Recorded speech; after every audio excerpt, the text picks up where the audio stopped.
यहाँ पे हमने पढ़ा अभी अभी कि 8000 ईयर्स पहले शुरू हुई थी, और मैंने आपको ये भी इंफॉर्मेशन दे दी कि कहाँ शुरू हुई थी, खिरतार हिल्स एंड सुलेमान हिल्स में। लेकिन इंडिया के अंदर कहाँ हुई थी पहले, वो भी बताया। विंध्या के आसपास के एरिया में पहले कल्टिवेटिंग शुरू हुई थी। फिर इसके दिमाग में सवाल जाते ही नहीं है। फिर इसने पूछा, I wonder what triggered this transition to agriculture. मुझे इतनी आश्चर्य हो रही है, मुझे इतनी सरप्राइज हो रही है कि व्हाट ट्रिगर, उन्हें क्या ऐसा होगा, मतलब उन्हें क्या ज़रूरत आन पड़ी होगी कि ट्रांजिशन टू एग्रीकल्चर, मतलब उनको वहाँ से मैंने जो बोला ना कि हंटिंग और गैदरिंग से लेके एग्रीकल्चर तक, मतलब कितनी सारी ट्रांजिशंस हुई होंगी, है ना। तो इसके दिमाग में जो ये सवाल आया था कि वहाँ से लेके, मतलब कहाँ से, वो जो हंटिंग और गैदरिंग से लेके वहाँ से लेके एग्रीकल्चर तक कैसे ट्रांजिशन हुई होगी, क्या हुआ होगा, इसके जो दिमाग में सवाल उठ रहा था उससे मैम ने सॉल्व किया। क्या बोला मैम ने बोला, there are several theories but some suggest that climate change and desire for stable food sources might have played a role. Agriculture allowed them to settle in one place and build more permanent communities. Simple सी बात है कि अगर बहुत सारी theories को देखा जाए, some suggest that climate changes, मतलब बहुत सारी क्लाइमेट चेंज होती है।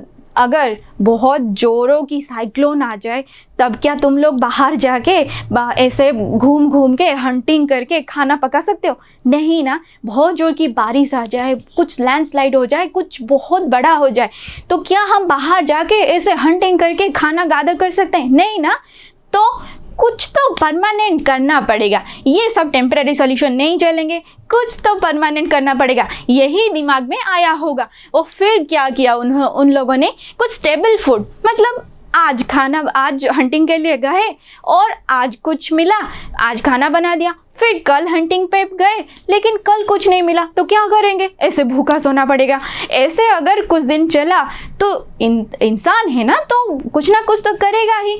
तो सोचा होगा कि आज अगर कुछ नहीं मिल रहा है तो कुछ स्टेबल चीज़ बनाते हैं जिससे हम एक ही जगह पे रुक जाए और हमें ऐसे जो क्लाइमेट चेंजेस है उसका सामना ना करना पड़े। फिर हमें क्या करेंगे, परमानेंट कम्युनिटीज़ बन जाएंगे। ठीक है, तो परमानेंट कम्युनिटी बनाने के लिए क्या ज़रूरी था? सबसे पहला ज़रूरी था एग्रीकल्चर, जो बन गया 8000 पहले। तो फिर भी इसके दिमाग से सवाल नहीं जा रहे। फिर इसने पूछा, that makes sense, and what about rice cultivation. ये तो कुछ ठीक ठाक लग रही है, लेकिन व्हाट अबाउट राइस कल्टीवेशन, इसका तो पूछो ही मत। पहले पूछा क्या करते थे, क्या कल्टीवेशन करते थे? मैम ने बताया व्हीट और बार्ले का कल्टीवेशन करते हैं। फिर इसने पूछा कि जो राइस है, मतलब हम क्या खाते हैं अभी, हम तो ऐसे जो वगैरह आजकल नहीं खाते, हम क्या खाते हैं, हमारा स्टेपल फूड है क्या, राइस है। तो राइस का क्या होता है मैम, राइस कैसे कल्टीवेट हुआ? फिर मैम ने बताया कि हाँ, बता देती हूँ, इस सवाल का भी जवाब दे देती हूँ तुम्हें कि rice cultivation began in the northern region of the Vindhyas. मैंने बताया था ना और दिखाया था भी, विंध्यास कहाँ है, मध्य प्रदेश, ऐसे राउंड करके बताया था ना। तो Vindhyas, it happens a little later then advent of agriculture. जब तक एग्रीकल्चर आया उससे बहुत बाद में आया था राइस कल्टीवेशन। राइस कल्टीवेशन पहले नहीं आया था, वो बहुत सालों के बाद आया था। तो कहाँ, ये रहा विंध्या के आसपास, मतलब वो जो विंध्या रेंज है, हमारा माउंटेन रेंज है, वहीं के आसपास, वहाँ पे लोग बसे हुए थे। बताया था ना नर्मदा वैली, तो वहाँ पे It happens a little later than the advent of agriculture but had a significant impact on human settlement. ये तो बहुत बड़ा इम्पैक्ट पड़ा था ह्यूमन सेटलमेंट के ऊपर। क्योंकि अब हम तो वही खाते हैं ना, तो ये तो बड़ा इम्पैक्ट होना ही था। So as agriculture, rice cultivation developed, did people way of living change even more? फिर से इसने पूछा, इसके दिमाग में सवाल का कीड़ा काटा। फिर इसने पूछा, agriculture and rice cultivation developed, did people way of living change even more? जब तक एग्रीकल्चर हो गया और राइस कल्टीवेशन हो गया, क्या लोगों के लाइफस्टाइल बदले? क्या लोग बदल गए? मतलब जो पहले हंटर्स थे, ऐसे कुछ भी बिना कपड़ों के या फिर कुछ भी पहन के ऐसे निकाल जाते थे, या फिर हंटिंग करते थे, खाना पकाते थे, खाते थे, सो जाते थे, यहाँ से वहाँ, वहाँ से यहाँ होते थे। अगर हम उसके बाद एग्रीकल्चर हमारा हो गया, इसके बाद कुछ ह्यूमन सेटलमेंट के ऊपर कुछ इम्पैक्ट पड़ा, कुछ चेंजेस आया उनके वे ऑफ लिविंग पे? हाँ, क्यों नहीं आया? वहाँ से लेके हम यहाँ तक तो पहुँच गए। ये इससे बड़ा चेंजेस क्या हो सकता है ना? Absolutely, the development of agriculture and rice cultivation supported population growth and led to the emergence of cities. अरे ये तो सिंपल सी बात है, राइस कल्टीवेशन आया, उसे खाए लोग, उसे पकाए खाए, मतलब उसके लिए क्या होना चाहिए था? एक परमानेंट सेटलमेंट होना चाहिए था। वहीं एक ही जगह पे परमानेंट रह गए, तो परमानेंट रह के उसने अनाज उगाया, खाया, फिर क्या किया? अपनी कम्युनिटी बढ़ाए, बहुत सारे पॉपुलेशन ग्रोथ हुए, फिर सिटीज़ डेवलप हुए। पता है, फिर सिटीज़ डेवलप होने लगे। एक जगह रहे तो उनको दिमाग में भी आया कि इस जगह को थोड़ा डेवलप किया जाए, है ना? कहीं हम रहते हैं तो धीरे धीरे उस जगह को डेवलप तो करते ही हैं। कहीं अगर रह जाएं, मतलब एक गांव में, आजकल तो गांव में बहुत सारी डेवलपमेंट्स हो रही हैं, लेकिन अगर 10 साल पीछे जाओ, क्या ऐसी डेवलपमेंट्स हुई थी? 20 साल पीछे जाओ, और भी कुछ ख़राब हालत था गांव में, लेकिन अब जाओ, अब तो बहुत सारी डेवलपमेंट्स हुई है। इसका मतलब क्या? जहाँ पे इंसान रहता है, एक परमानेंट सेटलमेंट बना के रहता है, इंसान क्या करता है? उसी जगह को क्या करने की कोशिश करता है? ग्रो करने की कोशिश करता है, उसका सेटलमेंट चेंज करने की कोशिश करता है, अपनी सराउंडिंग को और अच्छा बनाता है, और पॉपुलेशन ग्रोथ भी होती है, मतलब लोग धीरे धीरे बढ़ते हैं। ऐसा पहले होता था, कुछ लोग रहते थे और कोई खो गया, मतलब बहुत हजारों साल पहले की बात है, किसी का ऐसे आधार कार्ड तो नहीं होता था ना, उनको ढूंढे और उनका पता करे कि कहाँ गया। ऐसे कोई भी खो जाता था, ऐसे कोई मर जाता था। लेकिन जब तक ह्यूमन एक परमानेंट सेटलमेंट बना के रहे, तो सबका क्या हुआ? सबका एक कम्युनिटी बन गया, एक विलेज बन गया, एक कम्युनिटी बन गया। लोग धीरे धीरे बढ़ने लगे और एक परमानेंट जगह पे रहने लगे, सिटीज़ बढ़ने लगी। ठीक है, अब ये बोलने लगी है कि wow, I had no idea there was so much history behind the formation of this cities. It's like witnessing the birth of civilization. इसको अभी पता चला, मतलब इतनी सारी सवाल करने के बाद फाइनली ये समझ गई कि history behind the formation of this cities. अब जो हम सिटीज़ में रहते हैं, अब जहाँ भी रहते हैं, इसे पता लग गया कि इसी सिटीज़ को फॉर्मेशन के लिए कितनी सारी हिस्ट्रीज इसके पीछे जुड़े हैं, और कितना कुछ है जो हम उसको वहाँ से लेकर यहाँ तक पहुँचा दी है। और इसको लगा, इसको एक मेस्मराइज हो गई, मतलब कुछ सरप्राइज हो गई, और बोली कि ऐसा लग रहा है कि जैसे सिविलाइजेशन की मैं विटनेस हूँ, मैं खुद ही देख रही हूँ सिविलाइजेशन कैसे बन रही है, सिविलाइजेशन कहाँ जा रही है और कहाँ पहुँच गई, हमारे यहाँ तक पहुँच गई। ठीक है, तो इसको कुछ सरप्राइज तो लगेगा ही, तुम लोगों को भी लग रहा होगा, है ना? An additional information for you. Okay, क्या है additional information? Did you know about 4,700 years ago some cities flourished on the bank of Indus River and its tributaries, and later about 2,500 years ago cities developed on the banks of Ganga and its tributaries.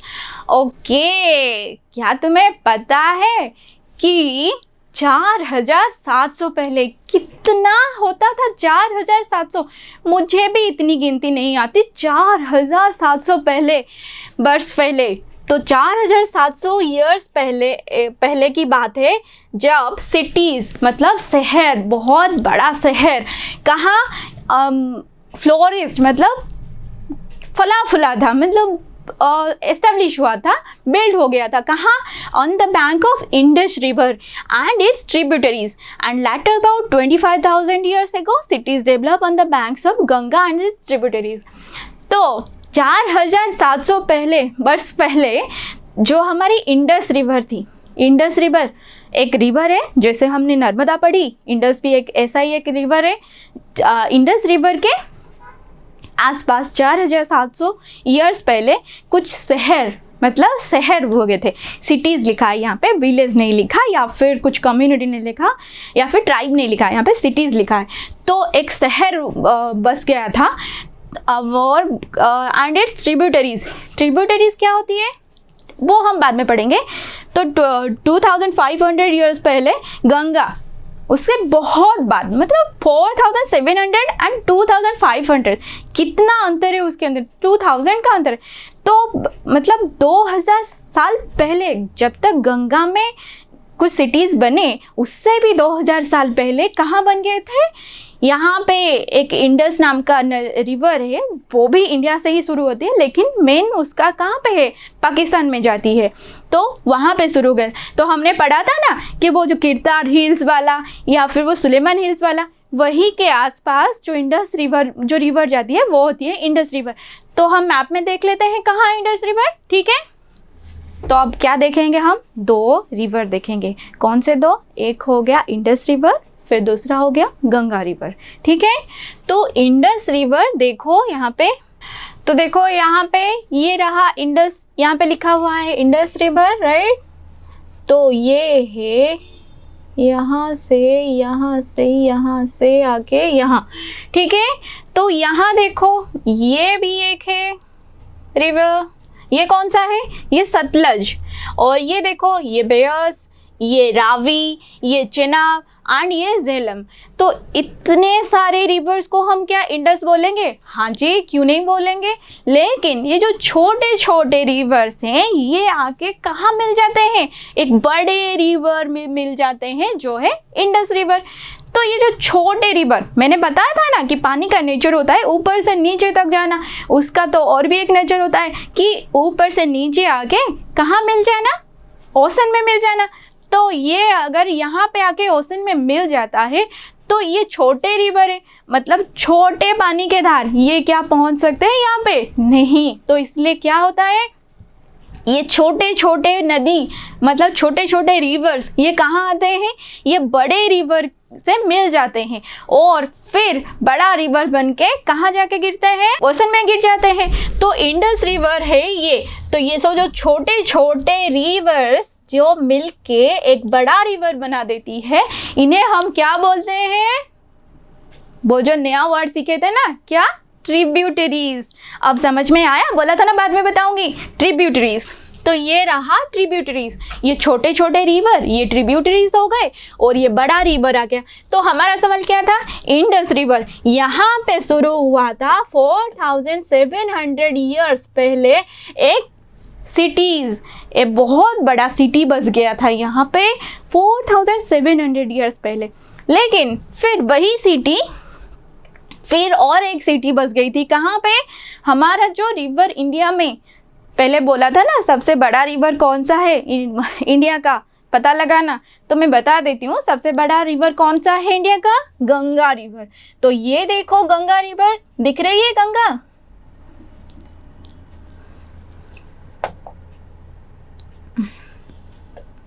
ये देखो यहाँ पे Ganga river दिख रही है। तो ये रहा गंगा। तो यहाँ पे फिर शुरू हो गया था 2400 ईयर्स के बाद, मतलब यहाँ पे 4700, फिर बाद में धीरे धीरे धीरे 2000 साल बीत गए, फिर बाद में यहाँ पे एक सिटी बस गया। तो यहाँ पे गंगा रिवर अगर देखे तो इनके ट्रिब्यूटरीज भी जान लेते हैं कौन कौन से हैं। तो देखो यहाँ पे है, तो देखो ये इसके ट्रिब्यूटरीज कौन कौन है? ये रहा यमुना, ये रहा चंबल, फिर ये आ गया सोन, हो गया।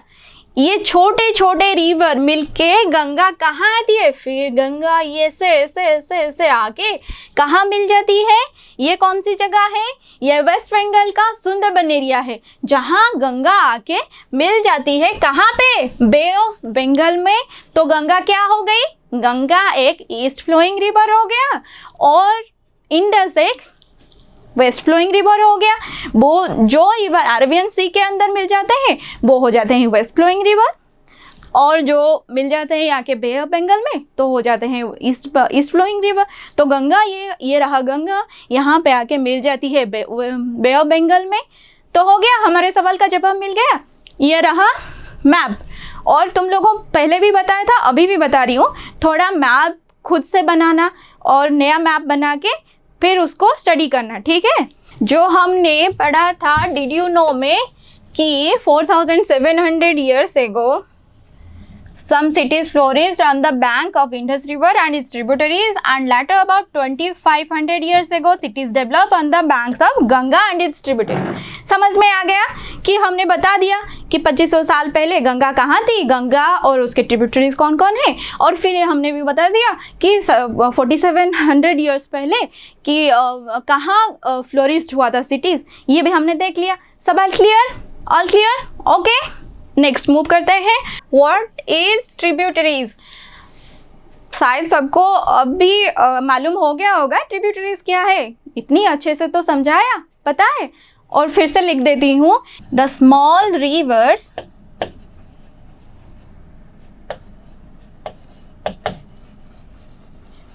Flows into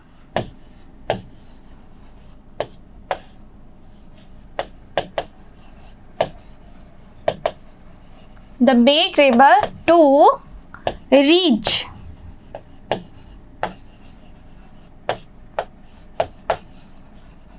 the ocean is called tributaries। मतलब जो छोटे छोटे नदी हैं और बड़े नदी के साथ मिल के छोटे रिवर्स और बड़ी रिवर्स मिलके एक बन जाती है और सीधा जाके ओशन में मिल जाती है, उसे हम ट्रिब्यूटरीज बोलते हैं। और एक है जिसे हम डिस्ट्रीब्यूटरीज बोलते हैं, लेकिन अभी जानने की कोई ज़रूरत नहीं, आप नेक्स्ट क्लास में ज़रूर पढ़ेंगे इसके बारे में। अभी सिर्फ ट्रिब्यूटरीज जान लीजिए, जो है कि छोटे छोटे रिवर्स बड़े रिवर में मिल के एक ही रिवर बन जाती है। वो छोटे रिवर्स को हम क्या बोलते हैं? ट्रिब्यूटरीज बोलते हैं। ठीक है, हो गया। अब नेक्स्ट मूव करते हैं। क्या जाने? हम रिवर्स जाने, उसके ट्रिब्यूटरीज जाने। अब देखते हैं कि थोड़ा सोचो, दिमाग लगाओ, पहले लोग कहाँ रहते थे? मतलब जहाँ भी हमें जो कुछ भी इंफॉर्मेशन हमें मिली है उसके हिसाब से पहले लोग कहाँ थे? इंडस के किनारे रहते थे, मतलब उसके बैंक्स में रहते थे। फिर वहाँ से आए कहाँ? फिर गंगा रिवर, फिर धीरे धीरे धीरे यहाँ वहाँ। अच्छा, लोग इतना ट्रैवल क्यों करते थे? क्यों यहाँ से वहाँ से यहाँ होते थे? क्यों होते थे? ये सवाल भी तो तुम्हारे दिमाग में आ रहा होगा, है ना? क्यों इतना ट्रैवल लोग क्यों करते थे? Why do people travel then and now? तब लोग क्यों ट्रैवल करते थे, अब लोग क्यों ट्रैवल कर रहे हैं? ये सवाल तो आ ही रहा होगा तुम्हारे दिमाग में। तब लोग क्यों ट्रैवल करते थे? तब हंटिंग के लिए ट्रैवल करते, मतलब पहले एक जगह में रहते थे, वहाँ हंट करते थे, एनिमल्स को हंट करते थे, फिर मारते थे, खाना खाते थे और रहते थे। धीरे धीरे करके क्या हो गया? सारे एनिमल्स ख़त्म हो गए। मतलब हमेशा अगर हर रोज़ अगर हंटिंग पे जाओगे, कितने एनिमल्स है जो जिंदा रहेंगे? सब मर गए होंगे। फिर जब सारे एनिमल्स मर जाते थे या फिर उस जगह का खाना ख़त्म हो जाता था, फिर लोग धीरे धीरे मूव करते थे किसी नेक्स्ट जगह पे। फिर वहाँ ख़त्म हो जाता था, फिर और किसी जगह पे मूव करते थे, फिर वहाँ ख़त्म हो जाता, फिर किसी और जगह पे मूव करते थे। फिर धीरे धीरे धीरे ऐसे मूव करते रहते थे। लेकिन अब क्या करते हैं लोग? अब भी मूव करते हैं। अब भी लोग गांव से शहर आते हैं, शहर से बड़ा शहर जाते हैं और वहाँ से फॉरेन जाते हैं। क्यों? अब लोग अपनी अपनी प्रोफेशंस की वजह से मूव करते हैं। जैसे कोई डॉक्टर है, वो गांव में हाँ क्लिनिक खोलते हैं, लेकिन वही घर पे बैठ के थोड़ी कर सकता है डॉक्टरी, वो उसे दूसरी जगह जाना पड़ता है, तो उसे अपनी फैमिली ले गया। फिर वहाँ और कोई होता है जो कुछ ट्रैवलर्स होते हैं, वो घूमना पसंद करते हैं, वो एक जगह से दूसरी जगह। किसी को जॉब मिल जाती है इंडिया के बाहर तो वो फॉरेन चला जाता है, या फिर इंडिया के बाहर चला जाता है, देश के बाहर जाके रहता है। तो टोटली अगर हम पूछे तो क्यों ट्रैवल करते हैं लोग? The main reason is food, खाना। पहले जो ट्रैवल करते थे उनको भी फूड चाहिए था, अब लोगों को क्या चाहिए? फूड के साथ साथ घर भी चाहिए, पैसे भी चाहिए और बहुत कुछ लग्जरी चाहिए। इसके लिए अब लोग मूव करते हैं। किस चीज़ के लिए? फूड तो हो गया, अब क्या हो गया? मनी, सबसे इम्पोर्टेंट मनी। मनी हो गया, फूड खाना हो गया, पैसा हो गया। फिर क्या? लोगों को लग्जरी चाहिए। लग्जरी क्या होती है? अरे कुछ ऐशो आराम चाहिए होता है, लोगों को घूमना पसंद होता है। दुनिया में बहुत सारे लोग हैं, सबको अलग अलग चीज़ें चाहिए होती है, तो इसके लिए भी लोग मूव करते हैं एक जगह से दूसरी जगह। तो समझ में आ गई बात? पहले लोग सिर्फ खाने के लिए मूव करते थे, लेकिन अब तो लोग बहुत सारी चीज़ें हैं जिनके लिए एक जगह से दूसरी जगह लोग मूव करते हैं। हमारा जो दूसरी चीज़ है, names of the land. Names of the land मतलब लैंड, लैंड मतलब क्या? एरिया, मतलब इस धरती, इस एरिया, इस जगह का नेम्स मतलब कौन से नेम्स, किसका नेम्स, कौन सा नाम। तुम्हारा जैसे तुम लोगों का नाम है कि मेरा भी नाम है, सबका नाम है, इसी तरह इस धरती में सारी जगह का भी तो नाम है। तो नेम्स ऑफ लैंड, ये जो लैंड है उसका नाम क्या है? तो जानते हैं इस लैंड का नाम क्या है? तो देखो यहाँ पे लिखा हुआ है इंडिया। देखो यहाँ पे लिखा हुआ है इंडिया और यहाँ पे लिखा हुआ है भारत। अब इंडिया और भारत ये क्या है? अब हम जो यहाँ पे रहते हैं इसका तो नाम इंडिया है, हमें तो पता है ये इंडिया है। और भारत क्या है? इसको हम भारत भी तो बोलते हैं, लेकिन दो नाम क्यों? दो अलग अलग नाम क्यों? हम एक ही तो बोल सकते थे कि इंडिया या फिर भारत। ये ऐसे इंडिया भारत क्यों? दो नाम कैसे? ये देखिए, India and Bharat our country is known by both names. हमारे कंट्री के दो नाम से, जैसे तुम लोगों के भी नाम होते हैं ना, घर का नाम अलग, स्कूल का नाम अलग, इसी तरह इंडिया का भी दो नाम है, एक है भारत, दूसरा है इंडिया। ठीक है, तो हम पहले जानते हैं कि ये दो नाम अलग अलग क्यों और कहाँ से आए। ठीक है, तो अगर इंडिया है तो कहीं से तो आया होगा। तुम सोचो, इंडिया थोड़ा इंडस साउंड नहीं करता? इंडस, इंडिया कुछ सिमिलर साउंड नहीं करता? तो देखते हैं कुछ उनमें सिमिलरिटीज है या नहीं। अरे वाह, derived from Indus and Sindhu in Sanskrit, referring to